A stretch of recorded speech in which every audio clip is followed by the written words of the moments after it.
পুরো ম্যাচ জুড়েই ইংল্যান্ডের গোলরক্ষক পিকফোর্ড ও আর্জেন্টাইন ফুটবলারদের মধ্যে উত্তেজনা ছিল চোখে পড়ার মতো। পরে জানা যায় আর্জেন্টাইন ফুটবলারদের কোথায় কোথায় দুর্বলতা আছে সেটা নিজের পানির বোতলে লিখে নিয়ে গিয়েছিলেন এই গোলরক্ষক।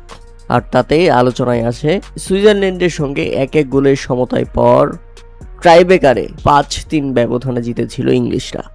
পরে জানা যায় ইংল্যান্ডের গোলরক্ষক পিকফোর্ডের পানির বোতলে প্রতিপক্ষ ফুটবলারদের শট নেওয়ার কিছু তথ্য লেখা ছিল। বিশ্বকাপের সেমিফাইনালে আর্জেন্টিনার বিপক্ষেও সেই একই অস্ত্র ব্যবহার করেছিলেন পিকফোর্ড, যদিও ম্যাচটি শেষ পর্যন্ত পেনাল্টি শুটআউটে যায়নি।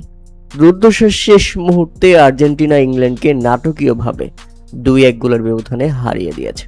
এরপর ইংলিশ ফুটবলাররা মাঠ ছেড়ে চলে যাওয়ার পর লিওনেল স্কালোনির শিষ্যরা অর্থাৎ পুরো আর্জেন্টিনার দল দীর্ঘ সময় মাঠে উদযাপন করে।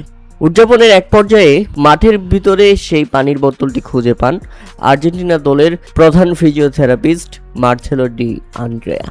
আর তাতেই দেখা যায় ম্যাচ যদি টাইব্রেকারে যেত তাহলে আর্জেন্টিনা পেনাল্টি পেলেই কেবল ওই বোতল কাজে লাগাতেন ইংলিশ গোলরক্ষক, যেখানে পেনাল্টি শুটআউটের ফুটবলারদের নিয়ে একটি চিটশিট বা নির্দেশিকা লাগানো ছিল।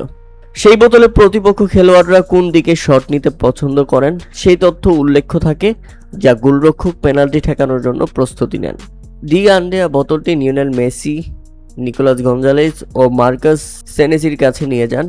বোতলে লেখা সাংকেতিক পড়ে কিছুটা বিভ্রান্ত মনে হচ্ছিল মেসিকে। এরপর সবাই মিলে সেই লেখা বোঝার চেষ্টা করেন, তা নিয়ে কিছুক্ষণ আলোচনাও চলে। এর কিছুক্ষণ পরে সেখানে যোগ দেন এনজো ফার্নান্দেস। তালিকায় তার নাম খুঁজে পেয়ে তিনি বিস্মিত হন এবং মিশ্রিত হাসি দেন। কিন্তু শেষ পর্যন্ত শেষ রক্ষা হয়নি আসলে ইংল্যান্ডের। ম্যাচটি পেনাল্টি শুটআউটে যায়নি। ম্যাচের শেষ দিকে 7 মিনিটের মধ্যে 2-2 গোল করে এগিয়ে যায় আর্জেন্টিনা।